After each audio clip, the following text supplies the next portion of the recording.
నమస్తే అండి, సిఐ గారా? అవునండి. నటేష్ గారేనా మాట్లాడేది? అవును. ఇప్పుడు వీళ్ళు ఇచ్చిన కంప్లైంట్ కు మీరు ఎఫ్ఐఆర్ చేయలేదు. నా పేరు తీన్మార్మలనండి. ఇప్పుడు వీళ్ళు ఇచ్చిన కంప్లైంట్ కు చేయలేదు. మీరు ఈ అమ్మాయిని ఎట్లా రేపు చేస్తా అని తిట్టిరండి ఈ అమ్మాయిని? అంటే నీకు ఆమె చెప్పిందే నమ్ముడా, లేకపోతే నీకు తిట్టినట్టు ఎక్కడ ఉన్నాయి? ఎవరు చెప్పింది నీకు తిట్టిదని? ఆమెనే చెప్తుంది. ఆమె చెప్పింది నువ్వు ఇరుడేనా? మరి నువ్వెట్లా మరి వీళ్ళ కంప్లైంట్ మీద ఎందుకు చీటీ రామారావుని అరెస్ట్ చేయలేదు? నీకు ఆ కంప్లైంట్ చూసినావా నువ్వు? ఏమని? ఏ కంప్లైంట్ చూసినావా? ఏ కంప్లైంట్ అనేది కాదు, నా దగ్గర కంప్లైంట్ కాపీ, నువ్వు పంపినటువంటి రిమాండ్ కేసు డైరీ ఇవన్నీ నా దగ్గరనే ఉన్నాయి. మరి చదువుకో, అవన్నీ దాంట్లో రాసినాయి కదా. మరి నువ్వెందుకు యూనిఫామ్ వేసుకుంది వాళ్ళకి వంత పాడడానిక అక్రమార్కులకు? నువ్వెవరు చెప్పడానికి నాకు అర్థం కాదు. వంట పడడానికి కాగితం మీద రాసి పెట్టే చూసుకో. ఏం రాసినావా ఆ కాగితం మీద? ఏం రాసినావా? చూసుకో, చదువుకో. ఇగో నువ్వు లైన్ లో ఉండు. ఈ కాగితం మీద రాసినావు, ఏమని రాసినావు? మిగతా వాళ్ళంతా అబ్స్కాండ్ అయ్యారని రాసినావు కదా.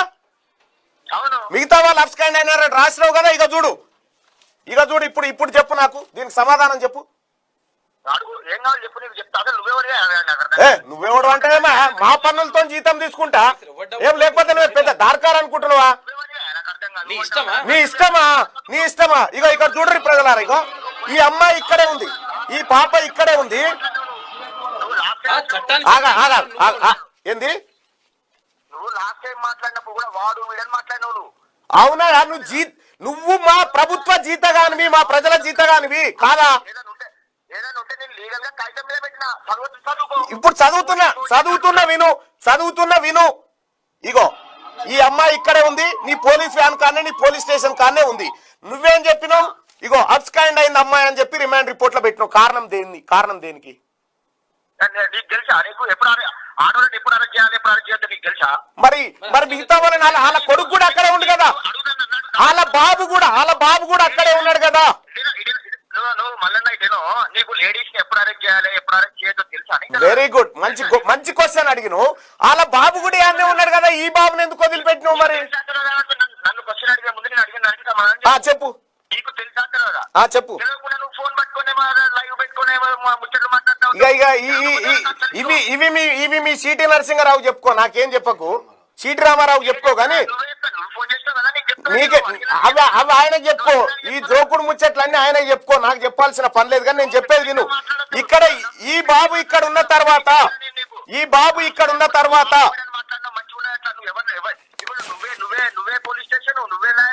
లేకపోతే పోలీస్ స్టేషన్ ఏమన్నా నీదా ప్రజలది?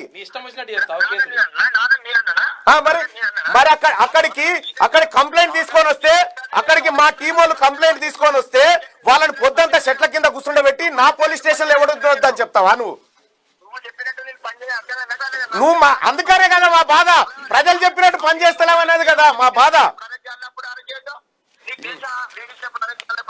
నువ్వు ఎక్కడున్నావు బాబు? మీ నాయనని తీసుకుపోయేటప్పుడు ఇగో వినండి సిఐ గారు, వినండి. ఎక్కడున్నావు? స్టేషన్ లోపల కూడా పోయినా సార్. మరి నిన్నెందుకు అరెస్ట్ చేయలే? అసలు నాకు తెలియదు కూడా తెలియదు సార్. నా పేరు అందులో రాసింది చూసినావా? అడిగిండు అబ్స్కాండ్ అని రాసిండు ఇందులో. పోనీ మా చెల్లె చెప్పిందన్న నిన్నడా ఇల్లేదు. పోనీ మహిళల మీద మీకున్నటువంటి గౌరవానికి హ్యాట్సాప్, కానీ ఈ మహిళను పట్టుకొని రేప్ చేస్తా అంటే నీ గౌరవం ఎట్టుపోయింది అక్కడ? నీ గౌరవం ఎట్టుపోయింది అప్పుడు మహిళల మీద? మాట్లాడకు, నీ ఇష్టం వచ్చినట్టు నోటు మాట్లాడుకుంటా టీవీలలో పెట్టి మాట్లాడకు. చదువుకోవడాన్ని చదివితేనే తెలుస్తుంది నీ పర్ఫార్మెన్స్ అంతా.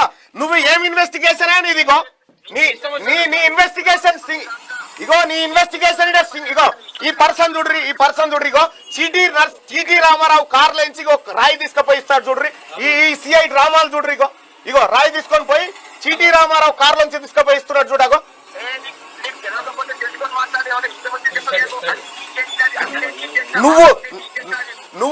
నువ్వు ప్రజల కోసం పనిచేయి. ఏం సీజ్ చేసినావు తెలుసుకొనే నీ మొత్తం నీ ఎవ్రీ మూమెంట్ రికార్డ్ చేసినాం మేము. నీది ఏమొద్దని చెప్పినాం? గిదా నువ్వు చేయాల్సిన ఇన్వెస్టిగేషన్. ఆడపిల్లని ఏమని తిట్టిరామో ఓపెన్ గా చెప్పరా, ఏమని తిట్టిరా? గలీజ్ మాటలు తిట్టింది సార్. లంజే కిందికి రావే, నీ సంగతి చెప్తా.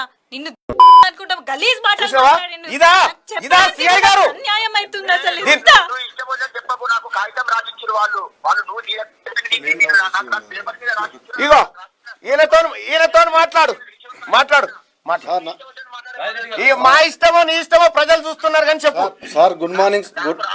నాకు రాసిచ్చింది అని నేను రాసిచ్చిన. పట్టుకో సార్, పట్టుకో. నాకు అర్థం కాదు. ఏ, నువ్వెవడంటావేమా? నేను నీకు పన్నులు కట్టి జీతం ఇస్తున్న ఓనర్ని. తప్పు చేస్తే నా అప్రోచ్ కావాలంటే వాళ్ళు నేను నీకు పన్నులు కడుతున్న ఓనర్ని. లాస్ట్ టైం ఫోన్ చేసినప్పుడు వాడు వీడు అరే ఎవ్వరి ఇగో మీరంతా ప్రజల జీతగారు, మీరు ఓనర్లు అనుకుంటున్నారు. కాదు, మీరు ప్రజలకు నేను చెప్తున్నామా మా డీజీపీ సార్ చెప్తాడు మేమంతా ప్రజలు చేయాలని. అదే చెప్తున్నాం మేము కూడా.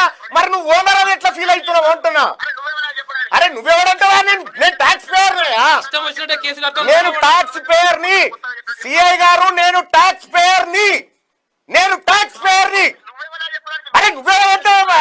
నేను ట్యాక్స్ పేయర్ ని, నీ ఇష్టం వచ్చినట్టు నేను కేసులు పన్నులు కడుతున్నాన్ని, నాకు తెలుసది. నేను పన్నులు కడుతున్నాన్ని, ప్రజలు ట్యాక్స్ తోడని మాకు తెలుసు. నేను పన్నులు కడుతున్నాన్ని. ఇష్టం వచ్చినట్టు బరాబర్ అడుగుతా, బరాబర్ అడుగుతా.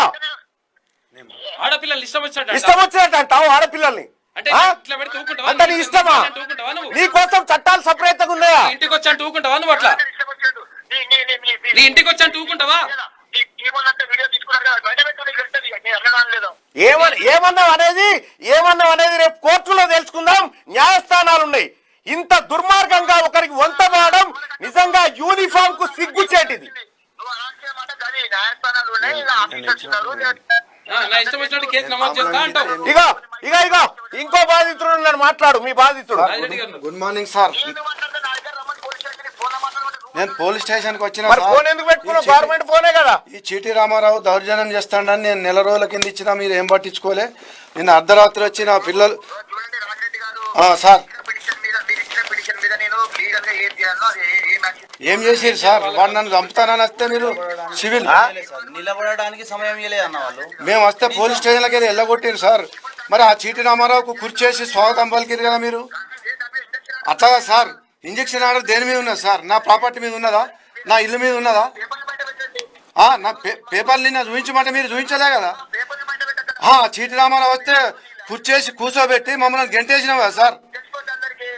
అట్లాగా సార్, ఇంజక్షన్ మీరు సివిల్ మీడియా ముందు ఏదో పోయి ఒకటి చెప్తే కాదు కదా. అట్లాగా సార్, సివిల్ మ్యాటర్ అని మమ్మల్ని బయటకు ఇప్పుడు సిఐ గారు సివిల్ మ్యాటర్ అయినప్పుడు చీటీ రామారావుకు సివిలే అవుతుంది, ఈయనకు సివిలే అవుతుంది.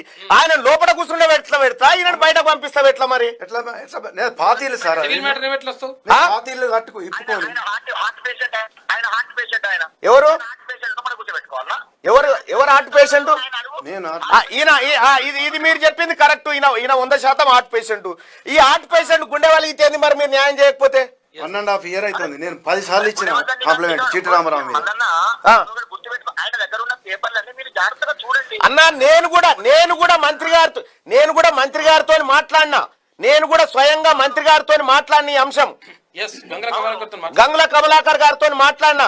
మళ్ళా నా దగ్గర పంపి అన్నాడు. ఆల్రెడీ పంపించిన తర్వాత కూడా ఆయన న్యాయం జరగకపోతే మరి ఇంకా ఏం చేయాలని ఆయన చంపుతాను వస్తా ఉండట. ఎట్లా మాట్లాడతారండి? మళ్ళా ఒక నిమిషం నువ్వు ఆలోచించాలి. అది కోర్టులో ఉందండి. ఇంజక్షన్ ఆర్డర్ ఉంది దాని మీద. ఇంజక్షన్ కోర్టులో ఉన్న మ్యాటర్ని నేను ఎట్లా మాట్లాడతాను? Right, okay. మ్యాటర్ కోర్టులో ఉన్న తర్వాత సార్, మ్యాటర్ కోర్టులో ఉన్న తర్వాత దాంట్లో వచ్చి మొరం పోసిన మీద చర్యలు తీసుకోవాలి కదా. మరి మీరు ఇప్పుడు మ్యాటర్ కోర్టులో ఉన్నప్పుడు ఈయన పొక్కలెట్ట చదువుతాడండి? ఎవరు? ఈయన పార్టీ దాని మీద, ఆ ప్రాపర్టీ మీద ఇంజక్షన్ ఆర్డర్ లేదంటుండు. మల్లన్న చూడుకో, నీకు తెలవకపోతే తెలుసుకో. అరే సార్, నేను మీ దగ్గర తెలుసుకునే పరిస్థితిలో ఏం లేను. కానీ నేను చెప్పేది ఏంటంటే, నువ్వు అట్లంటే నేనేం చెప్పాను? తెలుసుకొని మాట్లాడాలి. నేను చెప్పేదాన్ని చెప్పు. ఇప్పుడు మ్యాటర్ కోర్టులో ఉన్నప్పుడు ఆయన ఎట్లా మొరం పోతాడు? Right, okay. ఈయన ఎట్లా పొక్కలు చదువుతాడు మ్యాటర్ కోర్టులో ఉన్నప్పుడు? అప్పుడు ఏం చేయాలి? ఇది మీరు చేయాల్సిన పని ఏంది? నువ్వు చెప్పకు నాకు, నువ్వేం చేయాలో. అగో మరి వద్దా మరి? ఇష్టమా ఇక? ఇక అయ్యాది అంటే ఈయన పొక్కలు తవ్వుకుంటే ఆయన మట్టి పోస్తాడు. ఆయన మట్టి పోస్తే ఈయన మీద, బాధితుని మీద కేసు పెట్టాలి. ఇదా ధర్మం? దీని బాబు, అదే ల్యాండ్ పక్కన ఆయనకు ల్యాండ్ ఉంది. అగో దాని మీద లేదా ఇంజక్షన్ ఆర్డర్? దాని మీద పంచాయతీలు లేవా? నువ్వు ఇటు మళ్ళీ మాట్లాడు. అదే సార్ నటేష్ గారు సార్, అది మీరు ఆయనను కవర్ చేయడానికి చెప్పే మాటలు సార్. మేము ఫోటోలు తీసినాం, అన్ని ఉన్నాయి. మా పిల్లర్ గుంతలు లైవ్ లో చెప్తున్నా బాబు, బాబు రాజిరెడ్డి గారు ఆ. నేను ఉట్టిగా చెప్పట్లేదు, లైవ్ లో చెప్తున్నా. అట్లాగా సార్ నేను ఎన్ని ప్రజావాణిలకు రావాలి, ఎన్ని మినిస్టర్ల దగ్గర పోవాలి, హైకోర్టు మరి నాకు హైకోర్టు ఆర్డర్ ఉన్నది కదా సార్ ఇమని, నా ఆర్డర్ మీరు లెక్క చేసిర్రా? 505 గదాల మీద వానికి ఇంజక్షన్ ఆర్డర్ ఉన్నది, నా 267 నా హౌస్ నంబర్, వానికి ప్లాట్ నంబర్ లేదు, హౌస్ నంబర్ లేదు అని చెప్తే మీరు ఏమన్నారు? నువ్వు ఎక్కువగా మాట్లాడకని నన్ను నోరు మూపించి బయటకు పంపుతారు వచ్చినప్పుడు అలా నన్ను. నీగో బాబు మీరు నిన్న పోలీస్ అట్లాగా సార్ నేను కేసు పెడితే సివిల్ మ్యాటర్ అన్నాడు, వాడిని లోపల విరుచుకొని కుర్చేసుకొని కూర్చున్న పెట్టి మమ్మల్ని ఇన్సల్ట్ చేసి పంపుతారా సార్? నేను సీనియర్ సిటిజన్ సింగరేణిలో రిటైర్డ్ అయినా. మీరు మాట్లాడుతుంటే హార్ట్ పేషెంట్ బట్టిగా మీరు ఫస్ట్ అన్నా నేనేమంటున్నా, ఇప్పుడు న్యాయం అనేది నీ కాడ ఇద్దరికి సమానంగా దొరకాలి. 100% అన్నా. మరి ఇప్పుడు ఇక్కడ వీళ్ళకి ఇచ్చినటువంటి కంప్లైంట్ వీళ్ళకి సంబంధం లేదు, ఆ పాపని తిట్టిరని కంప్లైంట్ ఇస్తే ఆ పాపది పట్టించుకోకుండా మీరు వాళ్ళ తండ్రిని పంపించారు. సరే అది కొట్టుకున్నారా ఏం కథ ఇన్వెస్టిగేషన్ లో తేలుతుంది. అన్న మీరు మల్లన్న అప్డేట్ చదవండి అన్న. వాళ్ళు ఇచ్చిన దాని ప్రకారం నేను రిసీవ్డ్ కాపీ ఇచ్చిన వాళ్ళకి. ఎస్ అన్న నేనేమంటున్నానా, మీరు మంచి పని చేసిరు. ఇగో ఈ రిసీవ్డ్ కాపీ నా దగ్గర కూడా ఉంది, మీరు ఇచ్చింది దాని నెంబర్ కూడా ఉంది. మరి ఈయన 4 రోజుల కింద ఇచ్చినటువంటిది ఎందుకు ఇంకా కాలేదు అంటున్నా? రాజిరెడ్డి ఇచ్చింది, రాజిరెడ్డి ఇచ్చింది ఎందుకు ఇంకా కేసు కాలేదు దాని మీద? డాక్యుమెంట్లు పిలిచి చూడరా సార్? అన్ని కేసులు రావు మల్లన్న, అన్ని కూడా కేసులు కావు. కొన్ని ఎఫ్ఐఆర్ అయ్యే కేసులు ఉంటాయి, కొన్ని అన్నా ఒక మాట చెప్పే ఇక ఫైనల్ గా ఒక మాట చెప్పి, నీ మీదేమన్నా ఒత్తిడి ఉందా? ఏమంటారు? నీ మీదేమన్నా ఒత్తిడి ఉందా? నాకు ఎందుకు ఉంటే నాకు అర్థం కాదు. మీరు అనుకుంటారు ఈ 100 గజాలు 200 గజాల ప్లాంట్ మీద లాస్ట్ టైం కూడా చెప్పారు. మీరు పెద్ద వాళ్ళ పేరు మినిస్టర్ పేరు చెప్తా ఉన్నారు. వాళ్ళకి 100 గజాలు 200 గజాల గురించి మినిస్టర్ గారిని ఫోన్ చేస్తారా? నేను నాకు అర్థం కాదు. మరి ఎందుకు చేయమన్నా మినిస్టర్ చేయాలంటే మినిమం 1000 ఎకరాలు ఉండన్నా ఏంది? రిటైర్ అయితే పైసలతో వాళ్ళకి ఏమో చిన్న చిన్న మాట రేపొద్దున నువ్వు రిటైర్ అవుతావు, నీ భూమిని కూడా ఎవడన్నా కబ్జా పెడతాడు, అప్పుడు కూడా మేమే మాట్లాడతాం మళ్ళా. నువ్వే ఊహించుకొని వాళ్ళు ఫోన్ చేసిరు, వీళ్ళు ఫోన్ చేసిరు, మేము కాగితం మీద పెడుతూనే ఉన్నాం, ఏదున్నా కానీ రాసిస్తూనే ఉన్నాం. మరి ఇప్పుడు వీళ్ళు ఇచ్చిన కంప్లైంట్ కి ఎప్పుడు ఎఫ్ఐఆర్ కడతారు చెప్పన్నా? ఎన్ని పడుతుంది? ఏది వీళ్ళు ఇచ్చిన కంప్లైంట్ కు ఎప్పుడు ఎఫ్ఐఆర్ కడతారు మీరు? నీకు లీగల్ టీం ఉంటే వాళ్ళకి పంపి సిఏ గారికి రాసి రిసీవ్డ్ కాపీ ఇచ్చిండు. అరే రిసీవ్డ్ కాపీ కరెక్ట్ కాకపోతే మా ఆఫీసర్లు ఉన్నారు, కోర్టులు ఉన్నాయి, వాళ్ళకి తెలిసిపోతుంది. ఇప్పుడు మరి చీటీ రామారావు ఇచ్చింది గంట సేపట్లో ఎఫ్ఐఆర్ అవుతుంది, ఇది ఎందుకు ఇంతసేపు లేట్ అవుతుందో అంటున్నా. అదే నీ లీగల్ టీం పంపించి అడగవే ఎందుకు కాలేదు, మరి సిఏ గారి తప్పుందా అని అడుగు కదా, వాళ్ళు చెప్తారు నీకు. నీ నిజంగా చెప్పన్నా, నీ ఆత్మసాక్షిగా చెప్పన్నా, ఇందులో నీ పైన ఒత్తిడి లేదా? లేదు 100% లేదు. నీ ఆత్మసాక్షిగా చెప్పు. ఆత్మసాక్షి అరే నువ్వు అన్ని చెప్తే నేను ఏం చేసినా, లీగల్ గా చేసినా, పేపర్ మీద చేసినా చూసుకోమని చెప్తున్నా. ఇక అర్థమైందన్నా, ఇప్పటికైనా ఈ బాధితులకు న్యాయం చేస్తామని ఆశిస్తా ఉన్నాము.